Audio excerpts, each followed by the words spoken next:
So now I want to be able to take this token once we log in and use it to access a protected route. So we need to create a piece of middleware to do that. So I'm going to just save this route here for now, and I'm going to create a new request, and this is going to be a GET request to API users / profile, and this is going to be a protected route. So this will, let's say, return logged in user. So we'll go ahead and save that, and this will be get to URL / API users profile. Now right now I'm going to get a not found because we haven't created that route. So I'm going to go into user controller, and let's create that. So I'm actually just going to copy this, and let's say get user profile. It's going to be users / profile, and it's going to be a GET request, and it's going to be private. So we'll call this get user profile. And let's see, as far as what we want to do here, we don't need any body data. What we are going to do is find the user. So we can use find by ID, and ultimately we're going to be able to use request.user to get user._ID to get the logged in user's ID. Now we haven't created the middleware yet, so this isn't going to give us anything. So I guess for now, let's just get rid of this and just say res.send, and I'm just going to say success. Now let's go to our, let's export this. So get user profile, and then in our user routes we're going to bring it in get user profile, and let's create a route. We're actually going to say router.route because we will be making more. We'll be making a GET request and a put request to update the user profile and so on. So the route is /profile, and let's say for GET we're going to call get user profile. Now if I, whoops, what's this? Router.router is, oh, should be route, not router. Okay, so let's go back to Postman, and if I hit this route, I get success, and I didn't send a token, and it doesn't matter because we can't protect routes yet because we didn't create that middleware. So that's what I want to do now, is create that. So in middleware, let's create a new file called auth middleware.js. And like I said, what this is going to do is validate the token. So we need to first import JWT from JSON Web Token. And let's also import, actually, yeah, let's import the user model. So ./models/user-model.js. And I'm going to call this function protect. So let's say const protect equals async. Actually, no, we should be good. I don't think we need the express handler. So async, and then this is going to be this is a middleware function. So remember, request response next.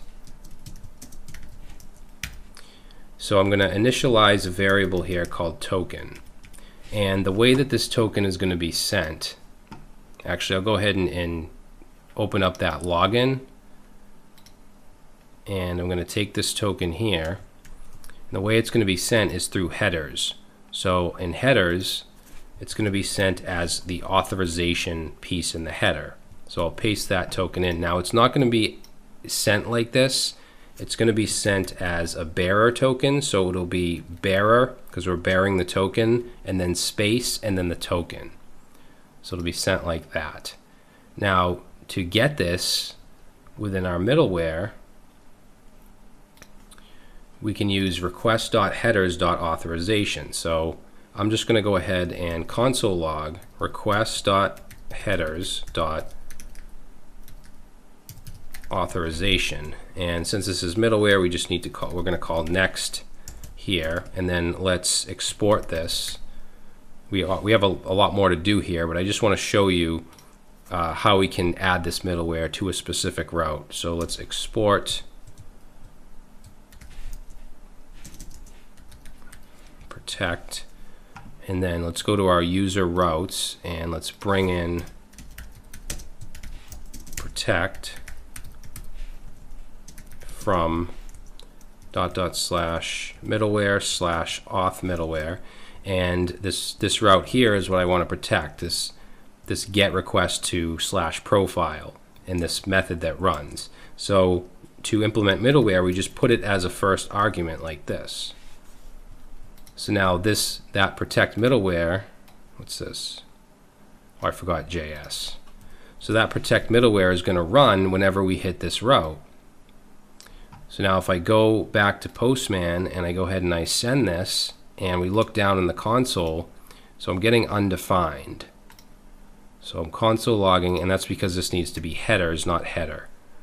So let's go back and keep in mind we're sending this authorization header. Let's send it and look down in the console, and you'll see bearer, space, and then the token.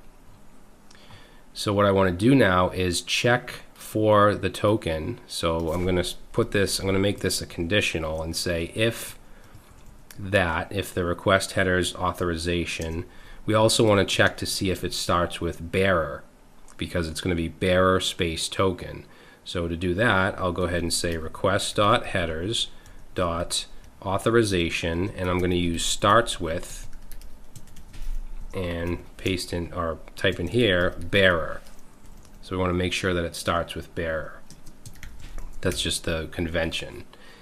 So if it does, then we want to move on. If there's no token, so I'm going to go after this if statement here. Actually, let's just console log.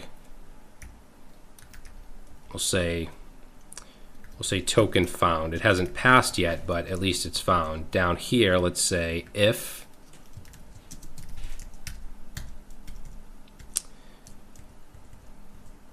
so actually, you know what we'll do is, let's say if no token, then I want to respond, so res.status, I want to respond with a status of 401 unauthorized, and I want to throw new error and say not authorized, no token. And let's see, yeah, let's do that. So if I were to send this now without the token, I'll uncheck this and send, and it's just going to hang here, so I'm going to cancel it. But down here, you know what, we actually want to add, so here we have an unhandled promise rejection warning, so it says not authorized, no token. So I think what I'm going to do is use the async express handler to handle any exceptions. So let's say import express async handler from express async handler, and let's just wrap this just like we did with the controller stuff. So express, or again, let's just call it async handler, it's shorter.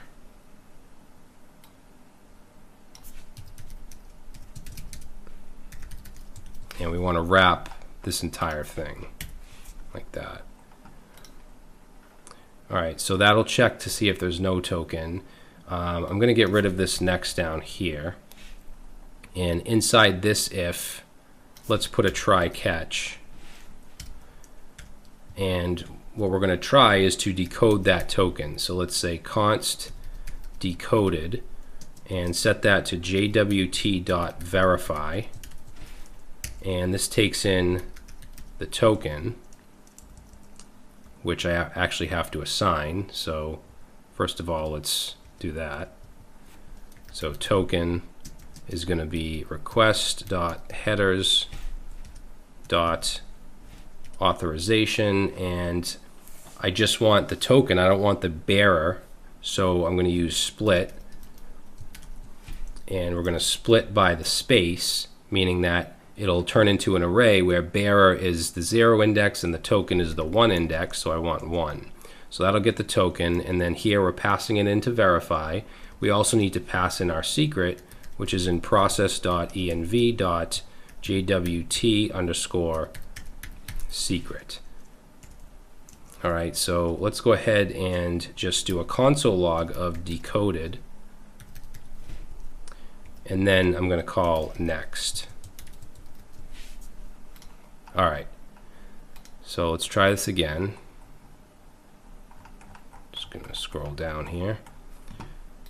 So I'm going to send, let's send without the token, and we get not authorized, no token as a response. If I check this and send with the correct token, I get success.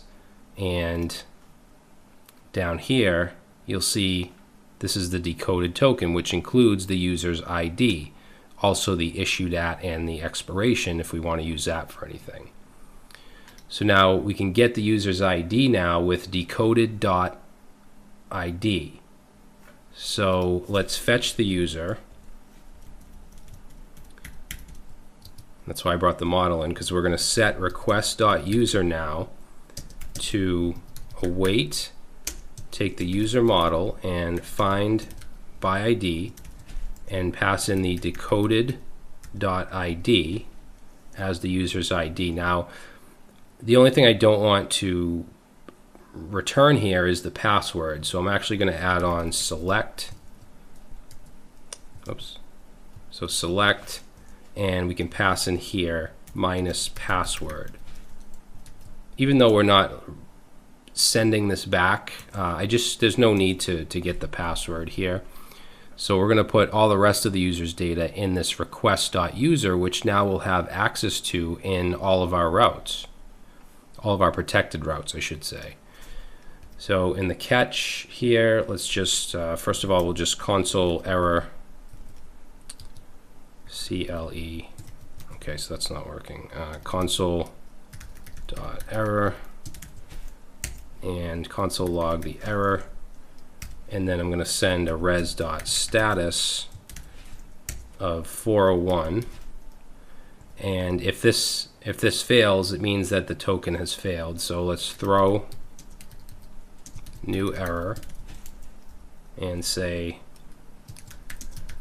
not authorized, token failed.